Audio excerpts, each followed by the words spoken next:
All right, ready for a deep dive. We're tackling morning routines this time, but with a twist, of course. A twist. Oh, yeah. You guys sent in a YouTube video about upping your English game with the right morning habits. I saw that one. But also, there's this homemaker sharing her day in the same video. It's like, what? Huh. An interesting combo. So let's dive in and see what we can find, right? It's funny, the link between a new language and like how you structure your whole day. Mm. Not obvious, but they both kind of rely on good habits, Finding that groove. Yeah, exactly. Well, the video really pushes listening to real English conversations, which is, Kind of like what we're doing now? exactly. They say it helps you absorb vocab, grammar, even like slang without really trying. Like immersion, but you don't gotta travel. Oh, And the video itself does this, like with slept. oh, right. It wasn't a grammar lesson, just slipped into the conversation. Sneaky, but it works. Totally. Learning by like osmosis or something. They also list tons of habits, some good for anyone, not just language learners. Oh, for sure. Ditch the phone first thing, gratitude, steady sleep schedule. Although I'm a night owl, does sleep really matter that much? Our bodies, even if we fight it, they love routine. It's like setting your internal clock, that sleep-wake cycle. Consistency means your energy, your focus, it all works better. So even if I'm not studying vocab, good sleep equals a better day anyway.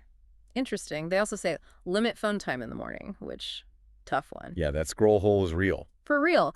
But is it just about saving time, or what's the actual benefit? It's about being mindful. Those first few minutes, they're valuable. Passive scrolling, or do you choose how you want to feel? Maybe you practice some English, like they said, or that gratitude meditation thing. It sets the tone for your whole day.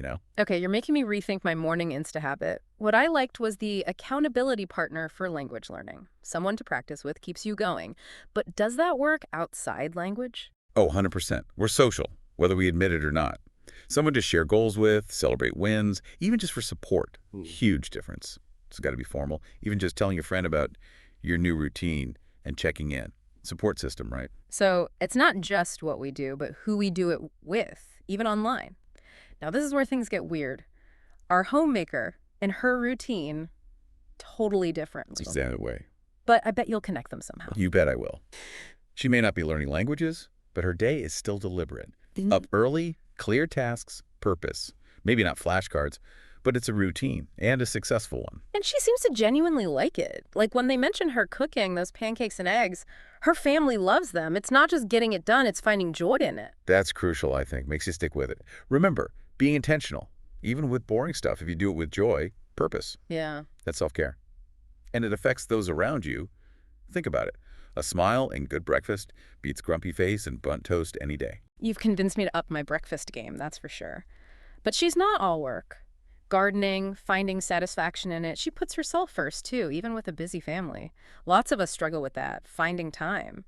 What can we learn from her? Well-being isn't a luxury, it's a need. And it doesn't have to be big. Little moments in your day, something that feeds your soul, recharges you.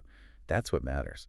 What really gets me is like her planning. It's so simple. No fancy app, just knows what needs doing, when, and she's into it, enjoys it. It's true. I always overthink it. The perfect system, the to-do list. Maybe it's just finding what works for you, whether it's detailed or just a general idea. Yeah, right. And it's not just checking things off. It's making space for what matters. Language study, family time, whatever's your thing. What I also find cool is both the language people, Andy, the homemaker, they're social about it. Accountability partners or her family meals, it's not just solo. Routines. We think they're lonely, but they can actually build relationships. Yeah. Morning, coffee with your partner, game night, even texting a friend about your goals. Yeah. It adds something extra. Weaving it in, not just an afterthought. Okay, gotta confess. No phone first thing. I struggle with that. Oh, tell me about it. But it's worth it. Imagine swapping that scrolling for something good for you. A little language practice, meditation, even just coffee and a podcast peacefully. All right, you win. No phone tomorrow morning. I'm also curious about gratitude. They mentioned that. But some days it's hard to, really feel it, not just going through the motions. Gotta find what fits you. Some people journal, some just think about good stuff while getting ready. Doesn't have to be huge. Good sleep, sunny day, good coffee. It's focusing on those little joys we usually miss. That's it, huh? Shifting how we see things. Not the bad stuff, but actively looking for the good. Yep. And over time, that changes you. Your brain notices the positive more. You handle stress better, appreciate more. It's pretty powerful. Speaking of stress, both groups, the learners and the homemaker, they stay so positive even when it's tough. Language learning IS frustrating and housework definitely not easy. Goes back to being intentional. Know your why it matters to you, helps you push through the rough patches. And don't forget, be kind to yourself. We all have days we mess up, hit snooze, skip the lesson, whatever. It's okay, just start fresh the next day. No guilt trips. So not perfection, but sticking with it. Right. And celebrate the little wins. Nailed a gram rule, cleaned that junk drawer, even just got out of bed on time. Seems small, but it builds up, keeps you going. Like building confidence little by little, and that spills over. You feel like you can do more harder stuff. We talk about the good morning routines. What about us who are not morning people? Start small, that's key. Something you can do, not overwhelming. Baby steps. I like that. But where do we even start? Yeah, baby steps, totally. What's a change that, even if you're not a morning person, could make a difference? Well, remember how she loved making breakfast for her family. Maybe for you, it's 5 minutes with your coffee, no phone, no nothing, or some stretches while the coffee brews. Just a little thing. Stretching. That's funny. The language learners mention exercise too, even just a walk. But I'm no gym person. Can you make Yeah. movement, like not a chore, but part of the morning naturally? Oh yeah, it doesn't have to be hardcore. 5 minutes, stretch, walk around the block, that's enough. It's waking your body up, not punishment. So making it feel good, body and mind. Mm, Music while you stretch, podcast on the walk, stuff like that. exactly. And if you can tie it into something you already like, bonus. English podcast on your dog walk, new vocab while you do yoga, get creative. Sneaking it in, I like it. We talked about so much. Language learning, the homemaker, finding joy in the everyday. It all comes back to living better, more deliberately, right? And that we've got more power than we think. Life throws stuff at us. But we choose how we react, how we plan our days, how we take care of ourselves. Taking charge of our mornings, but really our whole lives, huh?